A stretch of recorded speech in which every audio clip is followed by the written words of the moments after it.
안녕하세요. 과연 지도자들은 어떤 의식을 가져야 될까요?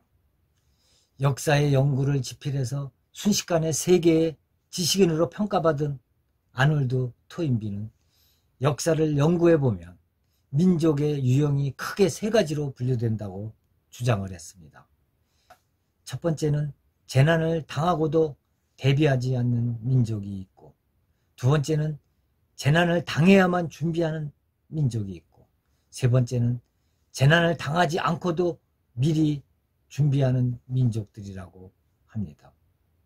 그러면 대한민국은 과연 어디에 해당할까요? 스스로 한번 자문해 보시기 바랍니다. 진비록은 임진왜란이 끝난 후 조선 선조 때 영의정과 전쟁 수행의 총책임자를 지낸 유성룡이 집필한 임진왜란 전란서로서 1592년부터 1598년까지 7년에 걸친 전란의 원인과 전쟁의 현황 등을 기록한 책입니다.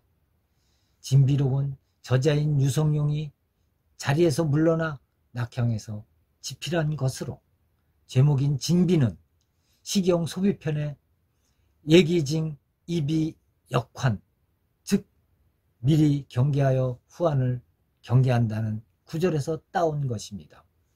진비록에서 유성룡은 수많은 인명을 앗아가고 비옥한 강토를 피폐하게 만든 참혹했던 전쟁을 해고하면서 다시는 같은 전란을 겪지 않도록 지난날 있었던 조정의 여러 실책들을 반성하고 앞날을 대비하기 위해 진비록을 저술하게 되었다고 밝혔습니다.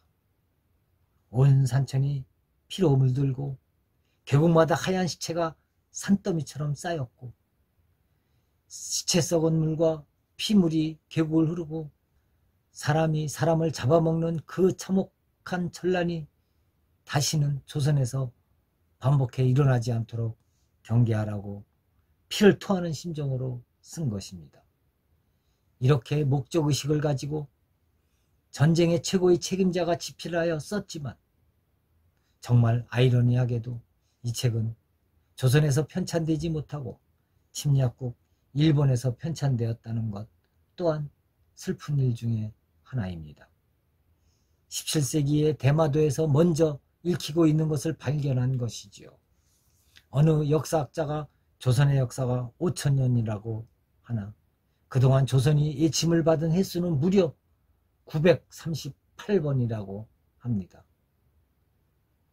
많은 예침을 받았다는 결론인데, 그럼 조선은 왜 이렇게 예침을 많이 받았을까요? 참으로 불행한 역사를 가지고 있는데 그 이유는 무엇일까요? 토인비가 말한 첫 번째 민족 유형이었기 때문입니다. 재난을 당하고도 대비하지 않는 민족이었던 것입니다. 참혹한 임진왜란이 끝나고 또 얼마 되지 않아 조선은 또 다른 치욕의 참혹한 전란에 휩싸이게 되었고 강산이 초토화되었습니다. 바로 병자호란입니다. 진비록에서 그렇게 미리 준비해서 또 그런 비극이 없도록 경계해야 한다고 주장했는데도 준비하고 대비하지 못한 지도자와 리더들의 무능과 무기력을 통탄하지 않을 수 없습니다. 그로부터 한참 뒤에는 아예 나라를 통째로 빼앗겨 강점당하고 말았습니다. 그 이후 우리는 참혹한 비극의 긴 역사를 가지고 있습니다. 그렇다면 지도자들은 무엇을 해야 할까요? 왜 이렇게 당해야만 하는가를 분석하고 연구하고 다시는 이런 역사를 반복해서 당하지 않도록 대비해야 되는 것이 지도자의 역할인데, 그것이 바로 진비입니다. 일제강점기 비극을 보더라도 왜 강점을 당했는가?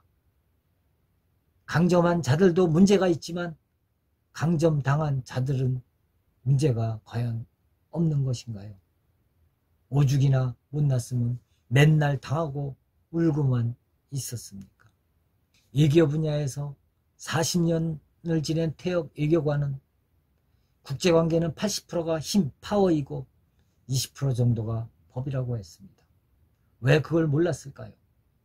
나라를 고스란히 상납한 자가 군주였고 강탈한 것이 아니라 항복한 것 아니었습니까? 왜 항복해야만 했을까요? 힘이 없어서 아니겠습니까? 왜 힘이 없었을까요? 준비하지 않았으니 그렇지 않습니까? 수많은 세월이 지난 지금도 친일파니 죽창간이 토착외군이 어설픈 감성적 말로 국민들을 선전선동하고 표를 위해 편을 가르고 예전과 조금도 다름없이 당파 싸움을 하고 있진 않습니까? 그런 어리석은 짓거리를 할 것이 아니라 역사에 대해 뼈저린 반성을 하고 무엇이 잘못된 것인가, 다시는 반복해 당하지 않기 위해 징비를 해야 될 역할이 지도자의 역할입니다. 그것을 기업이 해냈습니다. 삼성전자가 일본의 소니를 넘어서는 전략을 준비하고 펼쳐서 일본 전자업계를 제친 것이지요. 삼성 이건희 회장이 이루어냈습니다. 그는 위기의 아이콘이었습니다. 역사를 보면 이 나라 리더들은 세상과 주변 나라들의 변화를 읽지도 못하고 미래 준비도 못한 무책임한 지도자의 모습들이었습니다. 그런데 불행하게도 그러한 무능의 역사와 무능한 자들이 지금도 지배자가 되어 있으니 더욱 가혹한 안타까움과 자괴감을 떨쳐버릴 수 없는 것이지요. 무능과 무책임, 그리고도 사익만을 추구하는 리더들의 DNA 성향이 그리 쉽게 달라지겠습니까? 기원전 로마 시대의 철학자 세네카는 평화를 얻으려고 하면 전쟁을 준비하라 라고 역설했습니다. 평화는 결코 구걸해서 얻는 것이 아닙니다.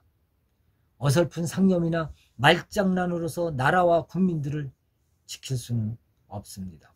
또 경영의 책임을 진 리더가 애완 비즈니스처럼 자기를 좋아하는 짐승을 키우듯이 좋아하는 것만을 하는 것은 결코 리더가 아닙니다. 그건 어린 아이들이나 하는 짓이지요. 지금은 AI가 세상을 지배하는 4차 산업혁명의 시대입니다. 정말 예측할 수 없는 시대를 살고 있습니다. 오늘 준비하고 준비하는 것에 의해 바로 미래가 결정됩니다. 미래를 구하는 것은 미래가 아니고 현재입니다. 현 대한민국에는 미래를 말하는 자가 없습니다. 그런데 미래는 이미 와 있습니다. 단지 고르게 퍼져 있지 않을 뿐이지요. 지금부터라도 미래를 준비하는 지혜로운 리더들이 하루속히 나오고 제 역할을 해주기를 간절히 기대해 봅니다. 감사합니다.